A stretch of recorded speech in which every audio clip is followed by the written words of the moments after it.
नमस्कार, खुशामदीद। मैं हूं डॉक्टर शैलेंद्र और आप देख रहे हैं द डॉक्टर शैलेंद्र शो। सच तो सच है। इस कार्यक्रम में हम पेश करते हैं हर सप्ताह एक ऐसी हस्ती को जिसे आपने प्यार दिया, नाम दिया और सम्मान देकर बड़ा बनाया। आज इस कड़ी में हम आपको मिलाते हैं एक ऐसी हस्ती से जिसने न केवल अपने आत्मबल के कारण संघर्ष करते हुए भारतीय जनता पार्टी में अपना एक अहम स्थान बनाया, जो उनकी लगन एवं लोगों के प्रति समर्पण की भावना को दर्शाता है।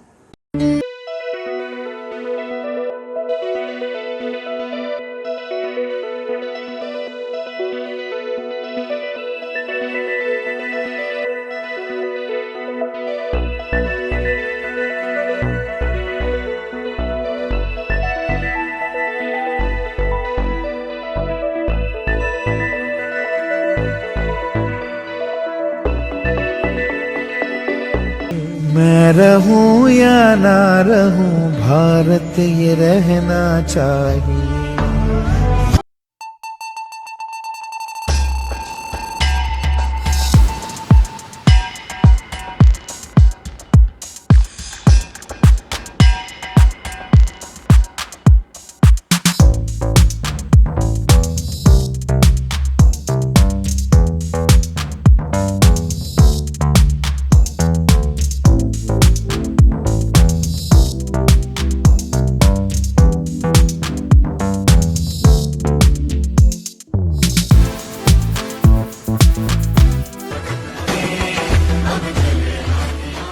हमारे बीच हैं जुझारू नेता एवं कुशल नेतृत्वकर्ता भारतीय जनता पार्टी जिला रीवा के जिलाध्यक्ष डॉक्टर अजय सिंह जी।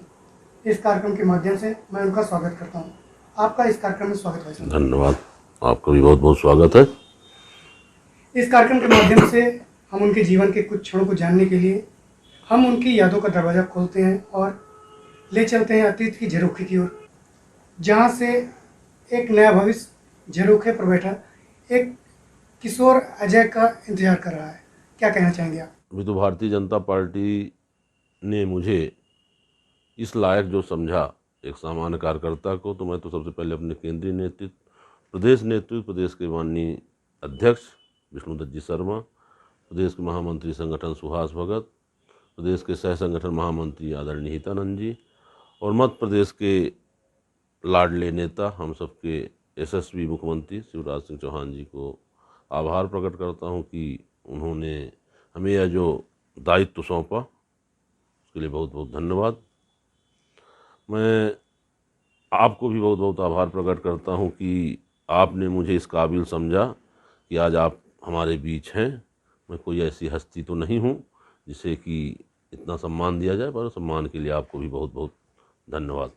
वैसे सब जब अपने स्कूल, अगर हम बात करें आपके उन दिनों की जब आप एक किशोर हुए थे, तो आपकी स्कूल शिक्षा के बारे में क्या कैसा हुआ? मेरी प्राथमिक शिक्षा तो हमारे ग्राम पंचायत हरिहरपुर में, हरिहरपुर मेरा ग्राम है, गृह ग्राम। 5वीं तक की शिक्षा हमारी हरिहरपुर में हुई। 6वीं से 12वीं तक की शिक्षा हमारी सरस्वती शिशु मंदिर जेल मार्ग में हुई। तो स्कूलिंग हमारी ये रही। उसके बाद ग्रेजुएशन हमारा न्यू साइंस कॉलेज से हुआ और फिर आगे हमने MBA PhD उदेश प्रताप सिंह विश्वविद्यालय रीवा से किया। आपने संगठन में जुड़ करके बहुत सारे दायित्व निभाए, वो दायित्व क्या कैसे थे? मैं छात्र जीवन से ही विद्यार्थी परिषद में मैंने कार्य प्रारंभ किया। 1995 से विद्यार्थी परिषद में मैं शिशु मंदिर का छात्र था, कक्षा 11 का छात्र था 95 में। तब मैं विद्यार्थी परिषद के संपर्क में आया। 1995 में विद्यार्थी परिषद विद्यालय इकाई का अध्यक्ष बना। उसके बाद यह क्रम चलता गया और मुझे पता ही नहीं चला कब मैं विद्यार्थी परिषद का नगर का उपाध्यक्ष बन गया, जिले का संयोजक बन गया, विभाग का संयोजक बन गया, प्रदेश का उपाध्यक्ष रहा, राष्ट्रीय परिषद में 2-3 बार रहा और 2 कार्यकाल हम प्रदेश अध्यक्ष भी विद्यार्थी परिषद के रहे। तो छात्र जीवन से ही हमें आज मैं जो भी हूँ या जहाँ भी बैठा हूँ, तो इसका अगर हम श्रेय देना चाहें तो सिर्फ और सिर्फ विद्यार्थी परिषद को है, जो एक सामान्य छात्र, एक गांव का छात्र जो आज यहाँ बैठा है। तो कहीं ना कहीं विद्यार्थी परिषद से हमने जो कुछ सीखा है, विद्यार्थी परिषद से हमें जो संस्कार मिले हैं, विद्यार्थी परिषद से हमें जो देश सेवा, देशभक्ति और जन सेवा की जो भावना मिली है, उसी भावना को लेकर मैं आगे चल रहा हूँ। आपने जब राजनीति को अपना कैरियर चुना, उस दौरान आपके सामने क्या चिंताएं रहीं? कैरियर चुना ऐसा तो नहीं कह सकते। विद्यार्थी परिषद जरूर, एक राष्ट्रवाद की भावना हमारे अंदर विद्यार्थी परिषद से आई। और मैं आपको बताना चाहूँगा कि मैं विद्यार्थी परिषद में कार्य करते करते मैंने MBA किया, MBA के बाद PhD की, और पहले तो मेरा कैरियर शिक्षा विभाग में था। मैं लगभग 10.5 वर्षों तक 14 जनवरी 2004 से 31 जुलाई 2014 तक विश्वविद्यालय के MBA HRD विभाग में मैं प्राध्यापक रहा। उसके बाद 31 जुलाई को हमने वहाँ से त्यागपत्र दिया और भारतीय जनता पार्टी में कार्य प्रारंभ किया। इस तरह मैं राजनीति में पहुँचा। बेशक जब आप विद्यार्थी परिषद के संगठन में थे तो आपको कई संघर्ष करने पड़े होंगे, तो संघर्ष के दिन क्या थे? विद्यार्थी परिषद में जब मैं काम कर रहा था तो आप सबको विदित है कि 2003 के पहले मध्य प्रदेश का क्या परिदृश्य था, शिक्षा व्यवस्था की क्या स्थिति थी, रीवा में क्या स्थितियाँ थी। नकल के लिए विख्यात तो हम नहीं कहेंगे, नकल के मतलब एक कहें कि अपमान या जो एक कलंक लगा हुआ था रीवा जिले पे, रीवा जिला वो कलंक झेल रहा था। शासन स्तर पर, अब मैं उन दिनों को बहुत याद नहीं करना चाहता, दिग्विजय सिंह जी की सरकार थी। दिग्विजय सिंह जी की सरकार में पूरे प्रदेश के साथ साथ रीवा जिले की भी क्या स्थिति थी, चाहे वो कानून व्यवस्था हो, चाहे कॉलेजों की व्यवस्था हो, चाहे शिक्षा व्यवस्था हो, सब कुछ तहस नहस था। शिक्षा विभाग में एक माफिया काम कर रहा था, शिक्षा का पूरी तरह से व्यवसायीकरण किया जा रहा था, शिक्षा में भ्रष्टाचार व्याप्त था। तो उस शिक्षा के में जो व्यवसायीकरण और भ्रष्टाचार था उसके खिलाफ हम लोगों ने कई आंदोलन भी किए हैं, जिला स्तर पर भी आंदोलन हुए हैं। हमारे जो भी भारतीय जनता पार्टी के माननीय प्रदेश अध्यक्ष विष्णुदत्त शर्मा जी हैं, उन दिनों विद्यार्थी परिषद के राष्ट्रीय महासचिव थे, उनके नेतृत्व में प्रदेश स्तर पर भी कई बड़े बड़े हमने 1 लाख छात्रों का आंदोलन भोपाल में भी माननीय विष्णुदत्त शर्मा जी के नेतृत्व में हुआ है। शिक्षा में व्याप्त भ्रष्टाचार और व्यवसायीकरण के विरोध में कई आंदोलन हुए हैं, जिला स्तर पर भी हुए हैं। विश्वविद्यालयों में, महाविद्यालयों में छात्र शिक्षकों की नियुक्तियाँ, अच्छे शिक्षक आएँ, क्लासें नियमित हों, इन विषयों को लेकर कई आंदोलनों में हमने भाग लिया है और कई सफल आंदोलन भी हुए हैं जिनके पास कुछ अमूलचूल परिवर्तन भी विश्वविद्यालय स्तर पे आए हैं। जब आपने अपने संगठन से जुड़े, संगठन को अपना अंगीकार किया, तब आपने कुछ प्राथमिकताएं भी बनाई होंगी। हम जब जुड़े तो ऐसा कोई प्लानिंग के साथ तो नहीं जुड़े थे, ये तो मैं कह सकता हूँ। मैंने ये सोचा ही नहीं था कि मैं राजनीति में जाऊंगा और राजनीति में मैं विद्यार्थी परिषद का कभी प्रदेश का अध्यक्ष बनूंगा। फिर मैं अनायास ही अनायास तो नहीं कह सकते, एक बस बढ़ गए और बढ़ते चले गए। जब आपने राजनीति में प्रवेश किया है तब आपने किसी को अपना आदर्श बनाया होगा, किसी को अपना गुरु बनाया होगा। राजनीति में तो मैंने जैसा आपको बताया ही, विद्यार्थी परिषद से हमने छात्र राजनीति का प्रारंभ किया। तब हमारा जो ध्येय था एक राष्ट्रवाद को लेकर कि आज देश की जो स्थिति है, तो राष्ट्रवाद की भावना ने मुझे मेरे अंदर एक घर किया कि आज राष्ट्रवाद की भावना की कहीं ना कहीं देश में कमी हो रही है, राष्ट्रवादी शक्तियों की कमी हो रही है, राष्ट्र को विध्वंसकारी शक्तियां आगे बढ़ रही हैं। तो राष्ट्रवाद की भावना को लेकर मैं आगे बढ़ा। तब संघ से भी हमने काफ़ी हमें प्रभावित किया, आदरणीय डॉक्टर साहब हेडगेवार जी, गुरु जी। और राजनीति में तो कहें तो मैं बिल्कुल आपको स्पष्ट कह दूं कि हम राजनीति में प्रभावित हुए तो जो हमारे वर्तमान प्रदेश अध्यक्ष हैं विष्णुदत्त जी शर्मा, छात्र जीवन से ही मैं उनका जो कार्य करने का, कार्यकर्ताओं के प्रति जो उनके भाव थे, उनके जो कार्य करने की एक अपनी अलग एग्रेसिव स्टाइल थी, किसी भी कार्यकर्ता के लिए वो कहीं भी भिड़ने को तैयार रहते थे, तो मैं उनसे प्रभावित हुआ कि नहीं, अगर राजनीति में या समाज में कुछ करना है तो कहीं ना कहीं भाई साहब जैसा करने की एक ललक थी, वैसा तो मैं नहीं हो सकता हूँ, पर कहीं ना कहीं प्रेरणा हमको उनसे मिली, प्रेरणा उन्हीं से हमने, या हमारा जो एक सामने रोल मॉडल है तो अभी भी वही थे, तब भी वही थे। अभी पार्टी ने आपको एक दायित्व दिया है, इस दायित्व के बारे में आप क्या कहना चाहेंगे? मैंने तो पहले ही आपसे बैठते ही धन्यवाद दिया पार्टी को कि मैंने 14 में जब विश्वविद्यालय से त्याग पत्र दिया, अपना खुद का क्रेशर का व्यवसाय शुरू किया, और भारतीय जनता पार्टी ने तब 6 मई 2017 को हमें किसान मोर्चे में प्रदेश का दायित्व दिया, फिर रीवा संभाग का सह प्रभारी बनाया। तो मैं काम करता रहा। मैंने कभी सोचा नहीं था कि मैं 3 साल बाद जिला अध्यक्ष बनूंगा। मैं तो पार्टी के जो भी निर्देश होते थे, संगठनात्मक कार्यों में हमारी विशेष रुचि थी। मैं किसान मोर्चा में दायित्व में रहते रीवा संभाग के लगभग सभी 74 मंडलों तक हमारे प्रवास हुए। कई हमने किसान आंदोलन में भी हुए, कई किसान सम्मान यात्राएं भी की। तो हम सिर्फ संगठन भाव से नियमित प्रवास, कार्यकर्ताओं के साथ सतत संवाद और कार्यकर्ताओं से लगातार हमारे और उनके बीच में कोई गैप न होने पाए, लगातार मिलते जुलते रहना, लोगों को सुनना, लोगों की जो भी समस्याएं हैं अपने स्तर पे जितना भी हमसे हो सकता है मैं प्रयास करता हूं कि त्वरित निदान जो हम कर सकते हैं करना चाहिए। नहीं कर सकते हैं तो कार्यकर्ताओं को संतुष्ट करना, ये हमारा एक ध्येय रहता है। और यही लेके मैं आगे बढ़ा। पार्टी को कब क्या लगा कि यह दायित्व देना चाहिए, पार्टी ने दिया, उसके लिए मैं पार्टी का आभारी हूँ कि मैंने तो सोचा भी नहीं था। मैं तो सिर्फ अपने काम में लगा रहता था। पार्टी की प्रदेश नेतृत्व, केंद्रीय नेतृत्व, जिला नेतृत्व का जो भी निर्देश मिलता था उसे मैं पूरा करने का प्रयास करता था। अगर हम बात करें तो आज आप ज़िले में एक प्रमुख की हैसियत से बैठे हुए हैं। इस दौरान आपके साथ कोई एक ऐसी घटना जो आपको और आगे प्रेरित करती हो? प्रमुख के रूप में बैठे हैं तो वही अपने आप में एक बड़ी घटना है कि पार्टी ने इतना विश्वास जताया है तो मैं उस विश्वास पे खरा उतरूं। कभी भी पार्टी को ये ना लगे कि हमारा निर्णय गलत है या जो दायित्व दिया है अजय सिंह उस दायित्व लायक नहीं थे या उस दायित्व में खरा नहीं उतरे। मेरा प्रयास ये है कि पहले भी हमारे अध्यक्ष थे, सभी ने अच्छा काम किया। हमारा प्रयास ये कि हम और अच्छा संगठन को बूथ स्तर तक ले जाकर हम कैसे खड़ा करें, हम अपने विचारों को, अपनी रीति नीति को, और वर्तमान में केंद्र में भी हमारी सरकार है और प्रदेश में भी हमारी सरकार है। अगर हम आपसे बात करें तो केंद्र की पिछले 7 वर्षों में आदरणीय नरेंद्र मोदी ने इतने जन कल्याणकारी कार्य किए हैं, इतनी योजनाएं लाई हैं कि उनका लोगों को हमें सिर्फ बताना है। अगर इन योजनाओं को हम जन जन तक पहुंचा सकें, माननीय शिवराज सिंह जी ने पिछले 17 वर्षों में बीच का 15-16 महीना काट दिया जाए तो मध्य प्रदेश कहाँ था, कहाँ से कहाँ पहुंचा दिया है।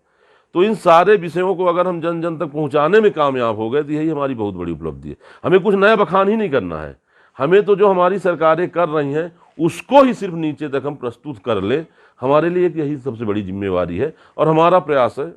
मैं जब से बना हूँ तो हमारे सतत प्रयास हैं हमारे भविष्य के एजेंडे में कि हम जिले के हमारे 26 संगठनात्मक मंडल हैं, उसके बाद 317 ग्राम केंद्र और नगर केंद्र, 236 ग्राम केंद्र और 81 नगर केंद्र है। इस तरह से 317 ग्राम केंद्र, नगर केंद्र, 26 मंडल और जिले में 2013 बूथ है, मतदान केंद्र। तो हमारा लक्ष्य ये है कि ग्राम केंद्र, नगर केंद्र और मंडलों तक तो हमारा प्रवास हो। यहाँ तक मैं प्रयास करूँगा कि मैं बूथ तक भी जाने का प्रयास करूँगा और बूथ अध्यक्ष के घर तक भी जाने का हम प्रयास करेंगे कि कार्यकर्ताओं को लगे कि एक कार्यकर्ता जिला अध्यक्ष है, और कार्यकर्ताओं से हम जानने का, मिलने का और जनता जनार्दन से भी जानने और मिलने का प्रयास करेंगे। अब आप अपनी ज़िंदगी का सफ़र कैसे देखते हैं? मैं तो ज़िंदगी का सफ़र, पार्टी ने जिला अध्यक्ष के रूप में बैठाया तो अभी पार्टी का काम कर रहा हूँ। आगे पार्टी जो जैसा समझेगी, नहीं तो एक भारतीय जनता पार्टी के एक सिपाही के रूप में मैं आगे भी काम करता रहूँगा। कोई ऐसी याद जो हमारे साथ शेयर करना चाहें? 2 चीज़ें हैं।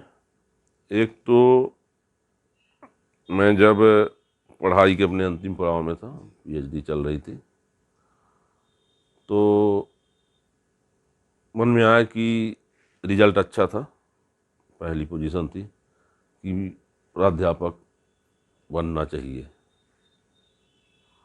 उन दिनों मध्य प्रदेश में कांग्रेस की सरकार थी और मैं विद्यार्थी परिषद का जिला संयोजक था, तो संभव ही नहीं था, मतलब दोनों ही तरीके से था। है ना, कि विद्यार्थी परिषद का कोई कार्यकर्ता कितना भी मेधावी हो, कितना भी इंटेलिजेंट हो, पर तत्कालीन व्यवस्था में वो किसी तरह शासकीय संस्थान में पहुंच जाए, एक बैरियर बना हुआ था। एक असंभव था। और मैंने दृढ़ निश्चय किया कि नहीं, मैं तो कुछ भी हो जाए अब तो बनूंगा, अब मैं इस डिपार्टमेंट में मैं शिक्षक बनूंगा। छात्रों के बीच मतलब पढ़ाने का मेरे मन में बड़ा एक जज्बा था। मैं अपनी पढ़ाई भी जब करता था तो पढ़ाई लोग रटते हैं, पढ़ते हैं, मेरी पढ़ाई करने का जो था, मैं 3-4 मित्र बैठते थे तो एक टॉपिक को मैं उनको पढ़ाता था, तो जब पढ़ाता था तो हमको पढ़ने की फिर आवश्यकता, ग्रुप डिस्कशन टाइप। हाँ, तो नहीं होती थी। तो वो हमारे लिए एक बड़ा चैलेंजिंग भी था। और अंततः 14 जनवरी 2004 को मैं प्राध्यापक बना, मैंने ज्वाइन किया। 10.5 साल तक मैं वहाँ रहा। जब आप प्राध्यापक बने तब आपको कैसा महसूस हुआ था? लगा कि प्राध्यापक तो बन गए, पहले तो एक जुनून था कि बनना है, पर जब उस चेयर में बैठने के बाद लगा नहीं, कभी भी ये ना हो कि यार ये प्राध्यापक बनने लायक नहीं है। तो मैं शायद पूरे जीवन में जितनी मेहनत नहीं की होगी, मैं अगले दिन की क्लास लेने जाने के पहले उतनी मेहनत मैं घर में किया करता था। एक टॉपिक को मैं 10 घंटे 12 घंटे तैयार करता था और तब जाके 40 मिनट का मतलब सेल्फ स्टडी स्टार्ट, हाँ, पीरियड लेता था कि कहीं किसी प्रकार की चूक न होने पाए। तो मैंने 10 वर्षों तक, 10.5 वर्षों तक, बाकी तो अब आप यहीं के हैं, पता करें विश्वविद्यालय में, मैंने 10.5 वर्षों तक छात्रों को कहीं भी ऐसा नहीं लगा कि कोई चीज़ हमसे वो जानना चाहे और मैंने उनको संतुष्ट ना किया हो। मैं एक अच्छा शिक्षक, एक डिसिप्लिन के साथ, मेरा विशेष जोर पार्टी में भी, मैं जब से आया हूँ, अनुशासन पे मेरा विशेष जोर रहता है। मैं शिक्षक के रूप में भी 10.5 साल एक मतलब अनुशासित शिक्षक के रूप में था, छात्रों का अनुशासन था, और पार्टी का जिला अध्यक्ष बनने के बाद भी मैंने अनुशासन पे विशेष जोर दिया है। हमारी बैठकें अगर 12 बजे तय हैं तो 11:59 पे हमारा दीप प्रज्वलन होता है। शुरू में 1 आध महीने थोड़ा सा, राजनीतिक पार्टियां हैं, इतना मिनट टू मिनट नहीं होता है, पर महीने 2 महीने बाद आज हमारी मंडल की बैठकें होती हैं। हमारे 2600 मंडल अध्यक्ष समय से 5 मिनट पहले आते हैं। हमारे जनप्रतिनिधि कोई बैठक है समय से 5 मिनट पहले आते हैं, मतलब सारी बैठकें समय से होती। तो मेरा अनुशासन पे विशेष जोर रहता है। तो आप अब जब लगातार सफलता की ओर आगे बढ़ रहे हैं, तो आपकी सफलता का मूल मंत्र अनुशासन ही है या कुछ और? अनुशासन, सफलता का मूल मंत्र हमारा अनुशासन और मेहनत। मेहनत के दम पे आप कुछ भी कर सकते हैं। मैं जो भी हमें दायित्व जहाँ भी जिस स्तर का मिलता है उसके साथ मैं न्याय करने का प्रयास करता हूँ। मुझे मेरे मन में एक रहता है कि कहीं भी कोई चीज़ ऐसी ना हो कि हमें बाद में पछताए कि अगर ऐसा कर लिए होता है, तो ये चांस मैं नहीं छोड़ता। जो भी किया जा सकता है हर कुछ करता हूँ। दिन रात का मेहनत करना पड़े दिन रात करता हूँ, जितना भी प्रवास करना पड़े प्रवास करता हूँ, कितना भी संवाद करना पड़े संवाद करता हूँ, और एक मिशन की तरह मैं किसी भी काम को लेता हूँ, और उस मिशन की तरह उसमें मैं पूरी मेहनत, ईमानदारी और अनुशासन। एक राजनेता के रूप में आपके भविष्य की योजनाएं क्या हैं? मेरी भविष्य की ऐसी कोई योजना नहीं है। पार्टी, संगठन हमें जिस योग जहां समझेगा, मैं उसके लिए सदैव उपलब्ध हूँ। हमारे कार्यक्रम को देखने वाले जो दर्शक हैं, इनके लिए आपका क्या संदेश है? आपके दर्शकों से हमारा यही आग्रह है, बहुत सारे हमारे कार्यकर्ता भी होंगे, रीवा जिले की जनता जनार्दन भी होगी, कि हम जहाँ भी हैं, पार्टी ने हमें जो भी दायित्व दिया है उस दायित्व को पूरे ईमानदारी, मेहनत और अनुशासन के साथ निभाएं। जनता से हमारा आग्रह है कि अभी रीवा जिले के साथ साथ पूरे देश, पूरे विश्व में एक कोरोना वैश्विक महामारी फैली हुई है। हमें अभी सावधानी की विशेष आवश्यकता है। हम सब अपनी बारी आने पर टीका अवश्य लगवाएं और अभी भी अनलॉक हुआ है पर खतरा टला नहीं है, तो बहुत आवश्यक ना हो तो घर से ना निकलें। 2 गज की दूरी, मास्क है बहुत ज़रूरी, तो हमें सावधानी बरतनी है और हम सबको मिलकर इस महामारी से बाहर आना है। धन्यवाद साथियों। हमारी खुशनसीबी है कि आज द डॉक्टर शैलेंद्र शो सच तो सच है में रीवा जिले के भारतीय जनता पार्टी के जिलाध्यक्ष डॉक्टर अजय सिंह जी ने अपना अमूल्य समय दिया। इसके लिए मैं आप सभी की ओर से उनको हृदय से धन्यवाद देता हूँ। बहुत बहुत धन्यवाद शैलेंद्र जी, आपको भी बहुत बहुत धन्यवाद और आपके सभी दर्शकों का भी बहुत बहुत धन्यवाद। नमस्कार। सच तो सच है में बस आज इतना ही। कुछ और हस्तियों के साथ आपसे पुनः मुलाकात होती रहेगी। तब तक के लिए हमें इजाज़त दीजिए। आदाब, सत श्री अकाल, नमस्कार।